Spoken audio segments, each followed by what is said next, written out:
Hema committee റിപ്പോർട്ടിന്മേൽ അമ്മ പ്രതികരിക്കാൻ വൈകിയെന്ന വിമർശനം ശക്തമാണ്. ഇതോടൊപ്പം അംഗങ്ങൾ പലതരത്തിലുള്ള അഭിപ്രായങ്ങളും ഇതിനോടകം പങ്കുവച്ചിട്ടുണ്ട്. ഇപ്പോൾ എക്സിക്യൂട്ടീവ് കമ്മിറ്റി അംഗം അൻസിബ ഹസൻ ചേരുന്നു. ഈ റിപ്പോർട്ട് ശ്രദ്ധയിൽപ്പെട്ടിരുന്നില്ലേ? ഗുരുതരമായിട്ടുള്ള കാര്യങ്ങളാണ് അതിലുള്ളത്.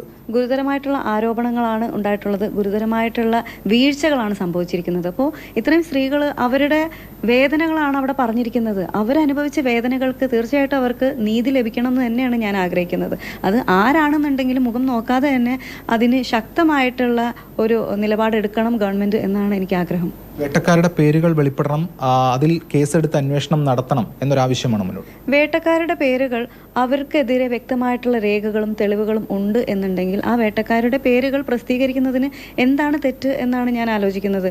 ഇപ്പോൾ നമുക്ക് ആരെങ്കിലും കുറിച്ച് ഇല്ലാത്തത് വേണമെങ്കിൽ പറയാം, അത് പക്ഷേ നമുക്ക് പ്രൂവ് ചെയ്യാൻ പറ്റണം. പക്ഷേ പ്രൂവ് ചെയ്യാൻ പറ്റുന്ന രേഖകളുള്ള കാര്യങ്ങളാണ് എന്നുണ്ടെങ്കിൽ തീർച്ചയായിട്ടും അവരുടെ പേരുകൾ പുറത്തു വിടുക തന്നെ വേണം. കാരണം എല്ലാ ആണുങ്ങളും മോശക്കാരാണ് എന്നുള്ള ഒരു ചിന്ത ഉണ്ടാവാൻ പാടില്ല. ഇപ്പോൾ നമ്മുടെ സൊസൈറ്റിയിൽ ഒരുപാട് നെഗറ്റീവായിട്ടുള്ള കാര്യങ്ങൾ ചെയ്യുന്ന ആളുകളുണ്ട്. അതുകൊണ്ട് നമ്മുടെ സൊസൈറ്റി ഒരിക്കലും മോശപ്പെട്ട ഒരു സൊസൈറ്റി അല്ല.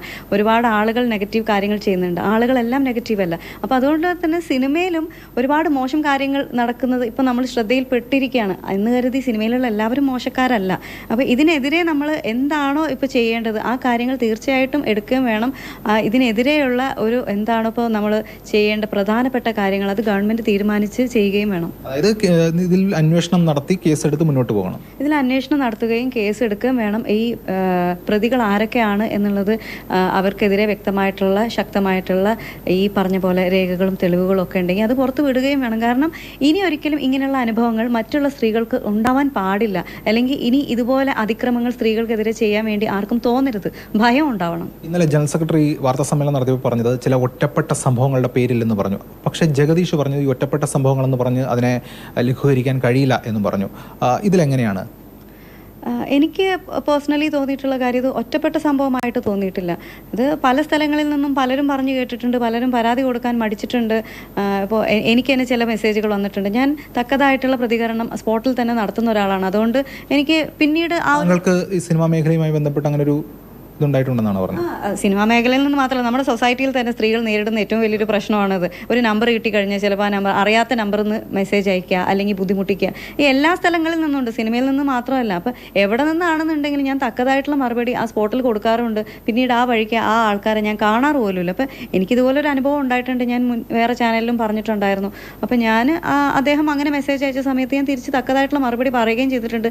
ഇന്നേ വരെ ഞാൻ അയാളെ പിന്നെ കണ്ടിട്ടുമില്ല. അപ്പോൾ നമ്മൾ എടുക്കേണ്ട നിലപാട് ആ ഒരു സമയത്ത് തന്നെ എടുക്കേണ്ടതാണ്. നമ്മൾ പ്രതികരിക്കേണ്ട സമയത്ത് പ്രതികരിക്കണം. ഇത് വൈകിപ്പോയി എന്നൊരു വിമർശനം ഉണ്ടല്ലോ. ഇപ്പോൾ ഇത് റിപ്പോർട്ട് പുറത്തു വരാൻ വൈകിപ്പോയതിലാണ് ഏറ്റവും വിഷമമുള്ളത്. കാരണം ഇതൊരു 5 വർഷത്തോളമായി ഈ റിപ്പോർട്ട് ഇങ്ങനെ മൂടി വെക്കപ്പെടുകയാണ് ഉണ്ടായിട്ടുള്ളത്. 2019 റിപ്പോർട്ട് സബ്മിറ്റ് ചെയ്തിട്ട് 2024 ഈ റിപ്പോർട്ട് പുറത്തു വരിക എന്നുള്ളത് ഭയങ്കര വിഷമമുള്ളൊരു കാര്യം. അതും വിവരാവകാശ നിയമപ്രകാരമാണ് വന്നിരിക്കുന്നത്. ഇത് റിപ്പോർട്ട് ഉണ്ടാക്കിയ ആൾക്കാർ റിപ്പോർട്ട് സബ്മിറ്റ് ചെയ്തു, ഇത്രയും കോടികൾ ചെലവഴിച്ചു എങ്കിൽ ഇത് പുറത്തു വിടേണ്ടതായിരുന്നല്ലോ. അപ്പോൾ ഇത്രയും വർഷമാണ് ഈ ഒരു നീതി ലഭിക്കാതെ പോയിരിക്കുന്നത്.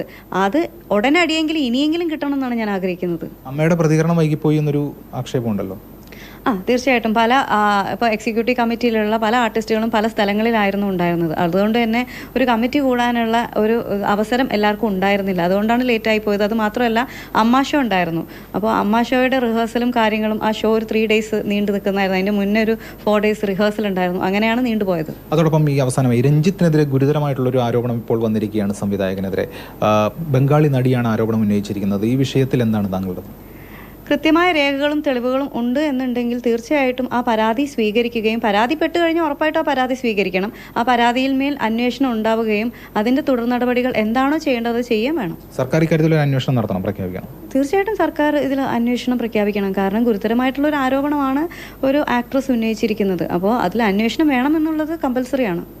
അതോടൊപ്പം തന്നെ ഈ ചുമതലയിൽ നിന്ന് മാറി നിൽക്കണമെന്നൊരാവശ്യം ഇപ്പോൾ മുന്നോട്ട് വയ്ക്കുന്നുണ്ട്. ധാർമ്മികതയുടെ പേരിൽ അദ്ദേഹം അത് ഞാനല്ലല്ലോ തീരുമാനിക്കേണ്ടത്, അത് സ്വയം തീരുമാനിക്കേണ്ടതാണ്. ഞാൻ ഈ ചുമതലയിൽ നിൽക്കണോ അല്ലെങ്കിൽ ഇതിൽ നിന്ന് മാറി നിൽക്കണോ എന്നുള്ളത് സ്വന്തം യുക്തിക്കനുസരിച്ച് തീരുമാനിക്കേണ്ടതാണ്. അത് അദ്ദേഹം തീരുമാനിക്കട്ടെ. എന്തായാലും വളരെ വ്യക്തമാണ് അൻസിബ ഹസന്റെ വാക്കുകൾ. ഇക്കാര്യത്തിൽ വേട്ടക്കാർക്കെതിരെ അതിശക്തമായിട്ടുള്ള നടപടി ഉണ്ടാകണമെന്ന് അവർ പറയുന്നു. രഞ്ജിത്തിനെതിരെ ഉയർന്ന ആരോപണത്തിന്റെ കാര്യത്തിലും അവർ അവരുടെ നിലപാടുകൾ വിശദീകരിക്കുകയാണ്. ക്യാമറമാൻ ആന്റണി ഗ്രിഗറിക്കൊപ്പം എസ് ഷാഗിൻ, മാതൃഭൂമി ന്യൂസ്, കൊച്ചി.